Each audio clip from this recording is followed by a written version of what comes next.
I would describe to be an extremely loyal client base. How did you create client loyalty, and what do you attribute this loyalty to? I just looked for the freaks like me. Honestly, I contributed, I put it down to the fact that when you're in here, you're my priority. I may have to answer a phone call because I don't have a receptionist, but you are my priority. If you ask me a question, I will answer and ramble forever if you allow it, or until I realize that I'm word vomiting all over the place. But it's literally more about you. The more my client tells me, the more I can customize their hair, not just this time, but like the next time. Oh, I remember, in high school I was blonde and I really liked it, but I don't know if I could pull that off now. Dark hair around your face tends to make you look tired and drawn, and maybe just a couple little highlights, or maybe a face frame, or maybe a money piece or something. Or maybe we should just go 2 shades darker behind and make your natural color look brighter, or do 2 shades brighter with like 10 foils and just kind of brighten that up and take some of that tired away from you. But if you don't talk to them, you don't know that, and you can't make that plan for the next appointment. You need to find out what they do. How much time are they going to have in the morning? Okay, well, I've got 20 minutes every morning, unless my teenager won't let me in the bathroom. Okay, so you have a teenager you have to deal with, so you have some high stress happening here. So tell me about your daughter. Oh, well, she's got horrible skin, blah, blah. Okay, well, I know an esthetician, and if that doesn't work, or if you're not interested in that, this is what I would suggest. You have to really be their friend. You have to get involved in their life. I've had people break down and just cry in my chair, and a lot of people don't realize that people think I'll be like, oh, it's okay, I don't know what to do, please make her stop crying. And I'm really not like that. I have like this really tough, I have to get through life and this is how I'm gonna do it. But if you cry, it's kind of like a rule. Nobody cries alone in my presence.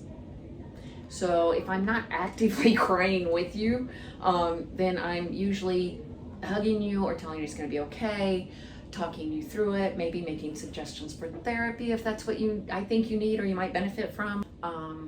I know that, the abused woman, you need to be able to say, this is how you get out, this is how I got out, this is a plan, this is where you get those resources. You need to be a jack of all trades, basically, and you need to care about your clients. You have to get involved with them. Know that, okay, so she said she had 20 minutes, but really she's got like 5. So maybe you should educate her on the joys of dry hairspray. The teenager's got super oily hair. Well, she's washing her hair every day, except she's not rinsing all the conditioner out because it tangles, so they leave a little bit in. Let's change you to conditioner. You only have one thing to do, and rinse it like crazy. You have to get to know them. And when you get to know them and you make that connection, that's what separates you. That's why my clients, I have bookings into 2022. I have specific people that don't want to give up their appointments or take a chance on somebody booking in the time space they want. They have standing appointments. Okay, if that's what, okay, I'm good, my books are full. But I also don't ever turn my books off. I hear people say all the time, oh, I'm not taking new clients. Why not? What are you gonna do when this family of 6 moves? Because now you have 6 open spaces and you're not taking new clients, and suddenly you need new clients. Don't ever close your books. Always keep your books open. If they're willing to wait for you, they're gonna be good clients. I don't run discounts, because if you run discounts, you're gonna get discount clients. You're gonna want people who want that discount. They can't afford your services, but they want something for free. I don't push product. I sell product, but I don't push it. I'm always looking for that little extra that I can give them. A scalp massage will keep you a client, hands down, every time. I taught my daughter and my son that. I'm like, you want people to come back to you? This is how you wash hair. The first time I met my son, who wasn't my son then, he was my daughter's best friend. he was terrified. And he knew that I had been all over her about how to shampoo. And he was shampooing me. And he worked like he was sweating, bless his heart. And now they both are like amazing at shampooing. And they know that's your 3 to 5 minutes of relaxation. And your chain salons will tell you that's your captive moment. Sell your product right there. They can't go anywhere. They're not paying attention to anything else. Right, but what if they're more relaxed and you can just hand them 2 products and say, can you hold on to these for just a minute? I've got to reach this. They're gonna look at them, touch them, smell sells. People think it's sex, but it's really smell. Hand your client the product. You know, let them into your world. Tell them, hey, I got this on sale, so I'm gonna knock this money off for you this week. It's not gonna last very long. I can't give you this price all the time, but I got this on sale today. Or I saw this at the supply house and I know you've been looking for this. If they've really been looking for it, you can't just make crap up. And grab it. What's the worst thing they're gonna do? Not buy it this time? Mm-hmm. If they don't buy it in the next 3 to 6 months, use it on your back bar. You just have to bring them into your world, make them part of it. Sounds like a Disney song. Yeah. And just be yourself. Don't try to be what your boss wants you to be. That was one of the best things about getting into my own suite. I can be me. I can be freaky, pink mohawk, 54 years old, don't care, rough edges, everything. And it's me. So that means that when I tell you I care, you know I care. Mm-hmm.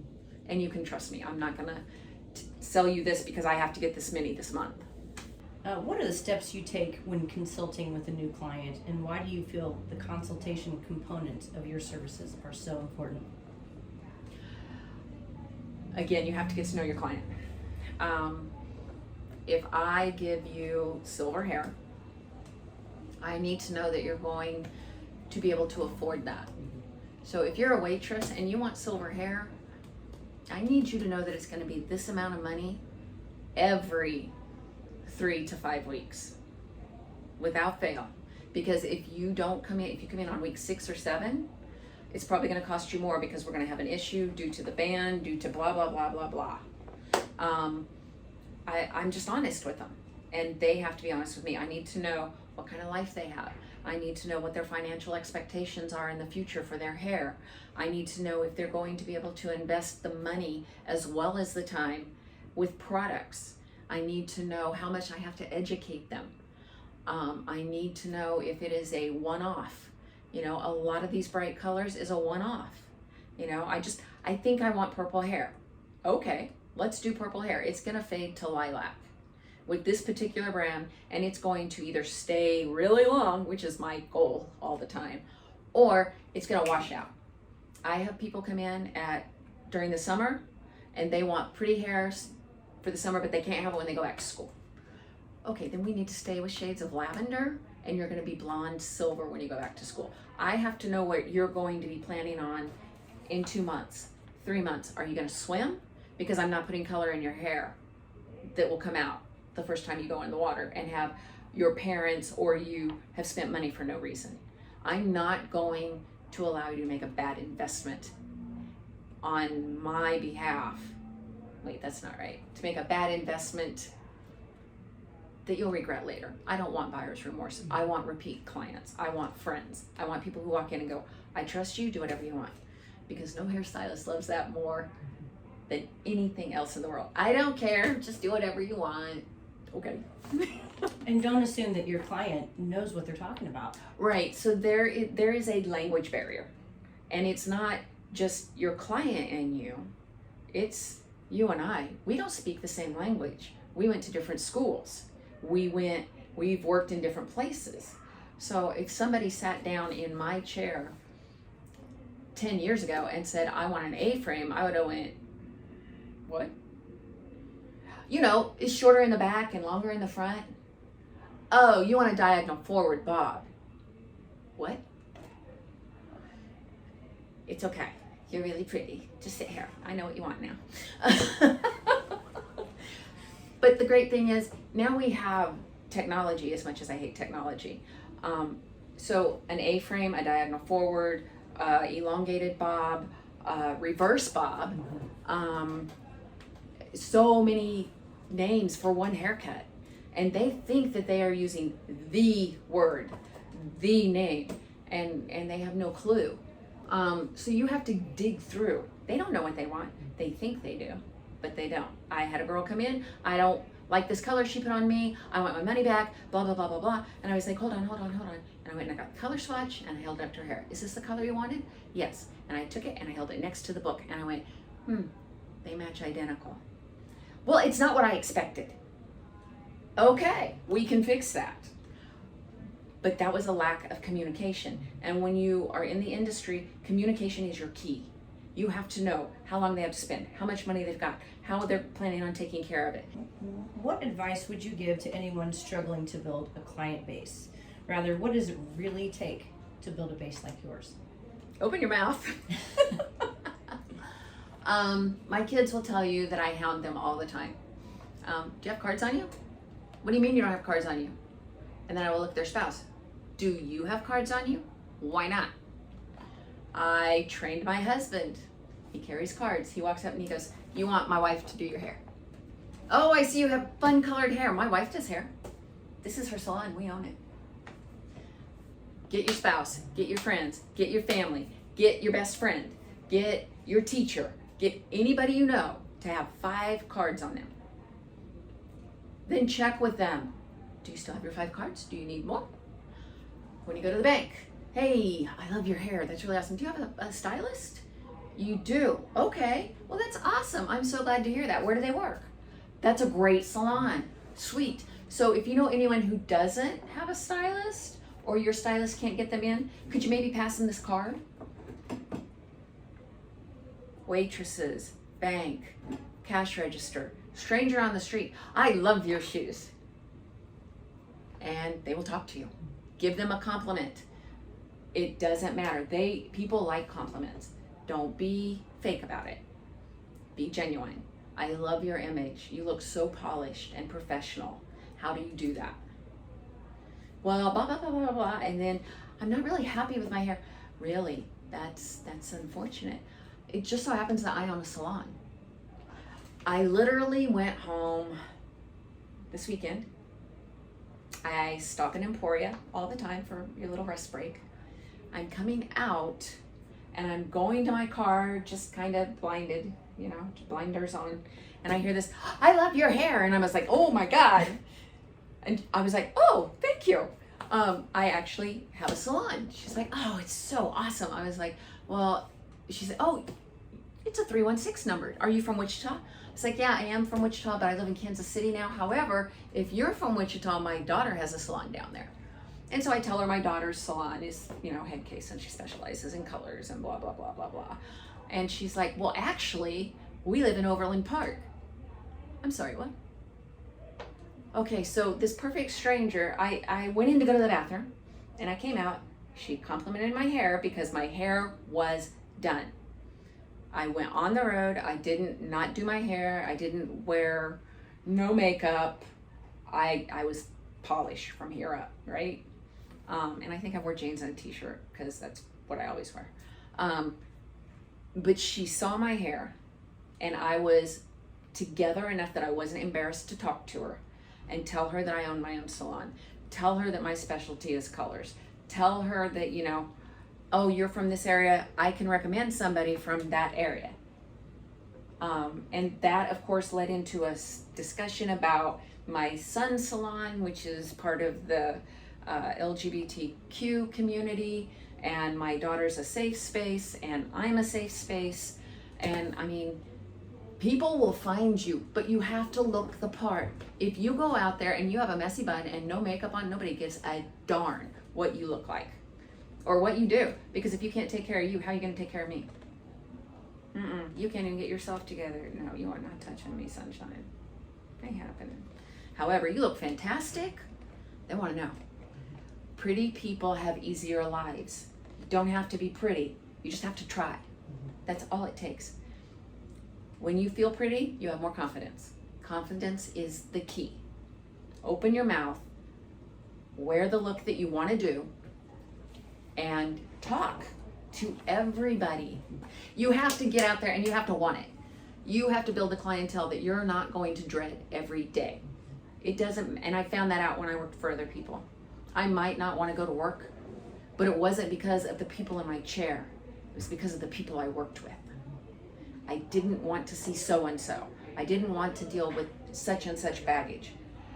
But the minute I stepped behind that chair and it was just you and me, this is where I'm at.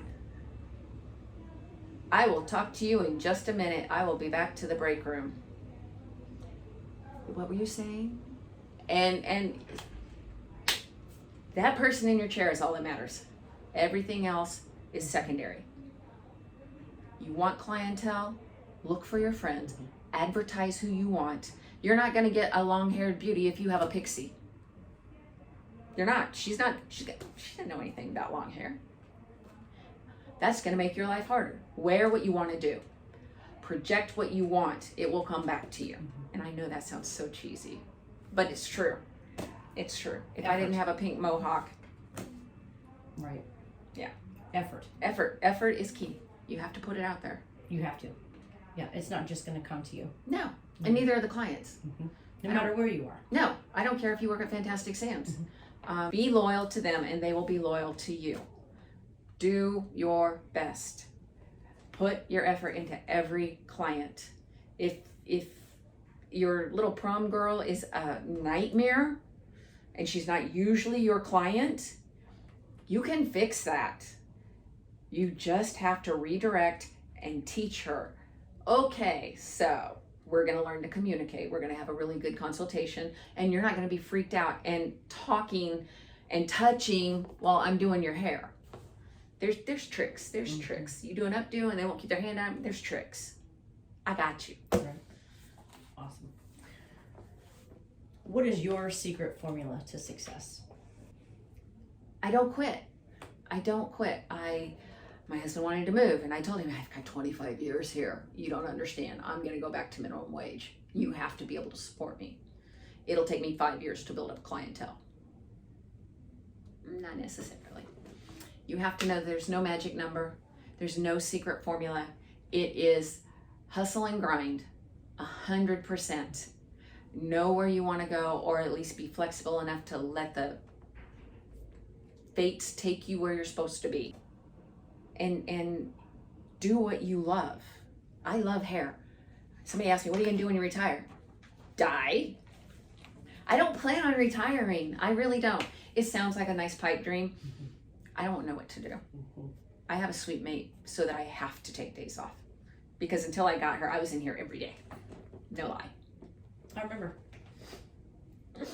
People call me a workaholic. I finally had to accept that. And that's what it takes to be successful. You have to work at it. You have to do what nobody else is willing to do. You have to at least have some idea of what you want to do. You know, I knew I didn't want to do roller sets. I knew I didn't want to do perms. I will because they pay money.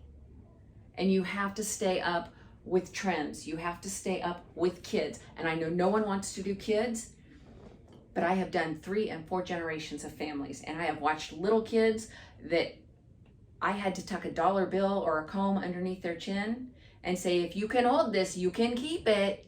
It cost me $1. They were paying me $12. I still get $11. So if you can get a kid to hold that dollar, they're not moving. You can do all of this. And if they're moving, I always had a chocolate bar. Here, Mom, break off the tiniest pieces you can and feed them to them. You can teach a kid how to be a good client, and they will bring their grandma and their mom and their dad and their siblings, and when they grow up, they'll go to college and high school, and they'll bring their friends, and that's how you build a loyal clientele base. That's how you get successful. Treat your people right, treat the industry right, and they will treat you right. Agreed. So awesome.